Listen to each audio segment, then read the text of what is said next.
green gloved wave. Hello, good afternoon. Nice to see you all. Thank you for joining us here today. Now, in just a few minutes, I'm going to be entering this exhibit to feed these bat rays. You folks are in for a very special treat. In a few minutes beforehand, we're just going to do some quick housekeeping rules so everyone can get the best out of the action. For the rest of the feeding, everyone is going to keep their hands out of the touch pool. The same way where if we were to be eating a snack and somebody were to pat us on the head, we'd feel a little strange too, right? So we want to give these bat rays the opportunity to completely enjoy their meal. So parents, if you could just be mindful of little ones as well, making sure all of those hands are out of the touch pool, that would be awesome. Thank you so much for your help. I'm also going to ask everyone to take one giant step back from the exhibit for me. That way I can come on by and show you all what is on the menu today, up close and personal. Now we have 3 courses on the menu today. The first is chopped baked fish. The second will be a squid, and the third is going to be some shrimp. Try not to get too close because something tells me it probably doesn't smell too good, but this is definitely a favorite snack for these rays. I'm going to be dipping my bucket into the exhibit here in just a minute, making a bit of a jamba juice for them to make sure that we're shaking up all the juices. For those of you just joining us, our 3 courses today are some chopped baked fish, some squid, and some shrimp. Now I'm going to dip my bucket into the water and kind of shake up all the juices and start to pour the juices into the water. This is acting kind of like a dinner bell for these rays. I like to say that I am lighting a candle and setting the ambiance for them, so that way they can start to see what is going on. Thank you folks so much for taking that step back for me one more time, just so I can come right around here. All right, now I'm about to start getting into this exhibit, but obviously we don't just have bat rays in here, right? I kind of want to show you who all is in the exhibit today. Obviously the bat rays are going to be the ones with these beautiful wing-like pectoral fins. Oftentimes we get asked, why is a bat ray called a bat ray? Well, you'll notice that their snouts kind of look like bats, and they have those bat-like fins as well, thus the term bat ray. Hello, my friends. Got someone to say hello. I'm going to make sure I give them the right of way before I step into the exhibit. We also have a thornback ray right over here in front of all of you on the right-hand side. It looks like it has thorns on their back, thus the term thornback ray. We're getting real creative over here with our names. And you can probably guess those small, round, flapjack-looking, kind of pancake kind of rays over there. They are called round rays because they are round. Thus the term round ray. I think you folks are probably catching on to the names of these friends. We've also got a starry flounder right up here in the front, that beautiful flatfish. Hello, my friends. And last but certainly not least, we have a guitarfish in here today. I haven't even seen them in here yet today. We actually just put this one on exhibit. They came over from the aviary and now they're hanging over with all of us. So definitely check out the guitarfish because it's very cool. I'm very excited to be here with it today as well. And of course, we've got some beautiful fish that are hanging out as well. Okay, now that I'm in position and I have fish juice now all over me, we're going to start with the first course on the menu today, which is some chopped baked fish. Now what I'm doing is called a broadcast feeding. So I'm essentially broadcast tossing this fish into the water so that way these rays can hunt just like they would in the wild. Now this bait fish is essentially the vegetables for these rays. So think like your carrots, your celery, and then once I'm done with the chopped bait fish, I'm going to be moving on to the squid, which is their entree. So think like your pasta, your cheeseburger, that really hearty entree that really fills you up. And then last but certainly not least, I will move on to their dessert, which is their shrimp. So that's like your chocolate cake, your cookies. And we're sure to feed them in a very particular order, vegetables, entree, and then dessert, because if we were to feed them their favorite, their dessert first, that shrimp, they probably wouldn't be interested in anything else on the menu. I know if I had my mom's homemade cinnamon rolls put in front of me first at the dinner table, I wouldn't be interested in anything else, right? So you gotta think of your very favorite food, and that's like what this shrimp is for these rays. But for now, we're starting with that bait fish to make sure they get that nice, nutritious diet. These rays need their vitamins, just like we all need our vitamins to grow big and strong as well. So we want to make sure we give them that nice, balanced diet. Now, once again, I'm working on that broadcast feeding method. So you'll notice what these rays are doing is they're perching themselves over that chopped bait fish. They perch themselves up with those wing-like pectoral fins and they suck the fish into their mouths. Kind of like a restricted rolling pin. They have flat plate-like teeth that they use to suck their prey into their mouths. And those wings on their sides, those pectoral fins, are actually really useful for loosening their prey from the sandy seafloor or from mud flats in the wild. I actually had one of you just ask me earlier about why they flap themselves against the sides of the exhibit. That's actually a natural feeding behavior of theirs, and that's how they loosen their food in the wild. Now, of course, here, their food is literally raining from the sky, so they don't have to do that as much, but it still just shows that they have those natural tendencies, and we want to encourage that so that way they can still have that stimulation as well. Now, these rays are found in wetland and slough-like areas. So think Elkhorn Slough. It's an area about 19 miles north of us between us and Santa Cruz. It's a beautiful area. If you ever get the chance to check it out, I highly recommend it. It might be a little stormy today, but in the future, definitely go and take a tour of Elkhorn Slough. So they're typically found in areas like those in the spring and the summer, and they depart to unknown locations in the fall. So that is kind of where they're typically found, and those areas are really great. As we're moving on to the entree, this beautiful squid, those areas are really great because there's a ton of food for them, and there aren't as many predators. So they're able to move to those locations to feed, breed, do all that fun stuff. And that is what this exhibit is meant to simulate, those calm, slough and estuary waters where these rays tend to find themselves in those warmer months. And you'll notice we here at the aquarium, one of my favorite things about us here is that we're habitat-based rather than species-based. So we really want to show you what it's like out there in the wild. So like I mentioned earlier, my friend, like I mentioned earlier, we don't just have bat rays here in this exhibit. Do you want to swim through? Let's see. There we go. Oh, aren't they just the best? Oh, I think you're looking for food. Okay, here you go. We have tons of different animals here in this exhibit because we don't just want to put bat rays in here, right? We want them to be with all of their neighbors. So that's why we've got all different kinds of rays. We've got those fish as well. We've got some rays showing off for y'all swimming on over right by all of you.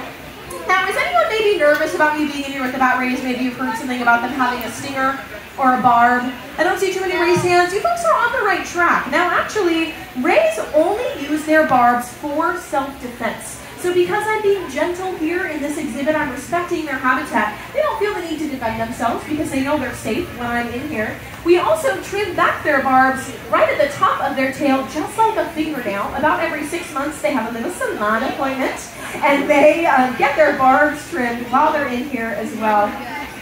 So that is another reason. Alright, so we're moving on through the entree portion, getting out the rest of that, and then we're going to move on to their dessert, their shrimp. Now, these rays, they are something called elasmobranchs, which means that they are cousins to sharks and skates. So they're all cousins with each other, sharks, skates, and rays, called elasmobranchs. And these rays are cartilaginous fish, which means that they are made out of the same stuff that our noses and our ears are made out of, that squishy stuff. So if you ever pet a bat ray after the feeding, you'll notice that they're really squishy, they're kind of slimy, and they're made out of that squishy stuff in our nose and our ears. They actually don't have a bone in their body. Their jawbone is actually modified scales. I learned that recently, thought that was quite fascinating.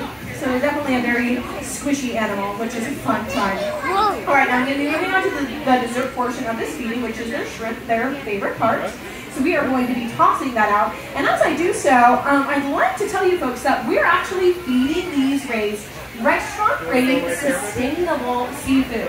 That's right, the same seafood that you might eat at dinner table time or even in our cafe is the same seafood that we are feeding these rays. Hello, friends. It's the same seafood we're feeding these rays. So we don't just want to talk the talk. We also want to swim the swim here at the aquarium and feed our animals in a sustainable way. And we want you folks to be able to enjoy seafood sustainably as well.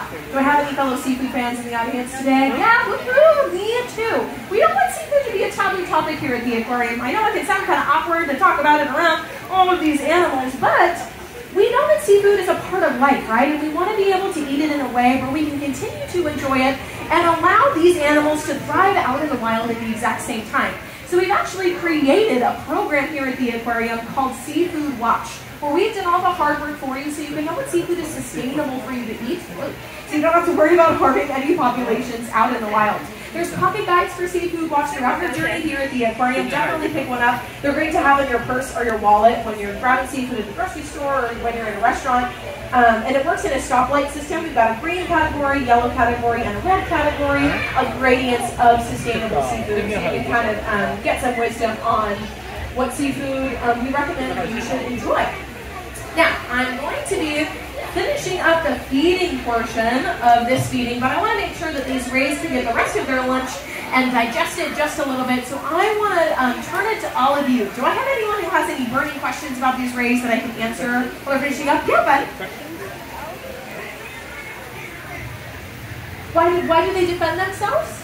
Yeah, great question. So sometimes rays have things that want to eat them out there in the wild. They're part of something called a food chain. So just like they eat things in the ocean, there's things that want to eat them too. So they have their barbs, so they can defend themselves if they need to. But here at the aquarium, because we're giving them free food, free shelter, free health care, lots of love, then they are living the good life and they don't feel the need to defend themselves in here. Great question, buddy. Yeah. Yes, great question. So that is our starry flounder. That's a really great question. Why is it getting covered in sand? Well, it's doing something called camouflaging. So you'll notice that its body has a very similar color to the sand, right? So sometimes it'll hide itself in the sand because out in the wild, that's the way that it kind of hides from when their prey is about to swim by, their food, or maybe if there's something that wants to eat them that they want to avoid, they hide in the sand. So they still have that natural ability to do that here in the exhibit, even though they're not going to get eaten. Great question. Awesome. Yeah, buddy. They are the ones that sting. Yes, they can sting, but they don't sting very often. They have these things called barbs on their bodies that we train back here at the aquarium. So they don't have them when they're here with us in the touch pool, but when we're going to release them back into the wild, we let them grow up behind the scenes, and then they can use them out in the wild, but only if they need to. They don't use it a lot. Yeah, great question. Yes? Reproduce in the aquarium? That's a really good question. I'm trying to think.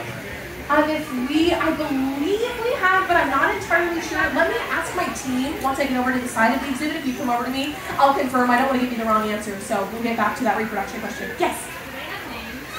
Do they have names? That's a really great question. So technically, we don't always name our animals here at the aquarium, but because we work with them so much, some of us have some names of us personally here at the aquarium. So you are all more than welcome to name these rays, and then when you come back, you can say hi to your friend, Mr. Ray, or whatever you'd like to say. Now, the subject of Mr. Ray, fun fact, all of the rays that you see here in this touch pool are females, so it's a ladies' night in here. So yeah, definitely a fun fact for you. Yeah, fun. Do that, you're going to get a little closer to your friend. Fun fact, while I'm moving over this way, I'm doing something called the stingray shuffle. I'm shuffling through the water instead of picking up my feet so that way any rays hiding in the sand can kind of swim on by. So they know where I'm coming. What's your questions, Stephen? Do they have any feathers? Oh, different colors. Thank you. So typically, these bat rays, they tend to stay with darker bodies and lighter bellies. And that's actually something called counter shading. It's kind of like camouflaging, but it allows them to kind of hide themselves in the water. So that way, something that will eat them, if they look at them down below, their black backs are going to blend in with the dark water below, right? But if you see one above you, their light bellies are going to blend in with that light blue sky. So typically, they look like this because it helps them out in the wild. But there's other rays that are different colors. One of my personal favorites is the spotted eagle ray. It has a lot of white spots on its back. It's one of my favorite rays, so definitely check that out. That's like Mr. Ray from Finding Nemo. Awesome. Now, folks, if you have any other questions, I'm going to head on over to the side of the exhibit. Feel free to come on over here. I will absolutely get to you. I'm happy to chat with you all. I really want to thank you folks so much for joining us here at the Bat Ray Touch Pool. Now, as I shuffle on over to the side, I want to give you some tips and tricks so you can get the best out of your interactions with these rays. I recommend keeping your hands out of the touch pool until a ray swims by. If we have our hand in the touch pool and we're splashing along, oftentimes you'll think of predators, something that wants to eat them. So just make sure to keep your hand nice and still until a ray swims by, and then go right along your back. Make sure to stay away from any sensitive areas like eyes and tails. And they're usually pretty active right after lunch, so you folks are doing a really great time. I want to thank you folks so much for joining us once again in the touch pool. If you have any other questions, you're going to be right over here. I'm happy to chat with you. Thank you so much. Y'all have been a really great audience. It's been a fun time with y'all. And if you're moving on, have a wonderful day here at the Monterey Bay Aquarium. Happy New Year. Feel free to put your hands back in. Thank you.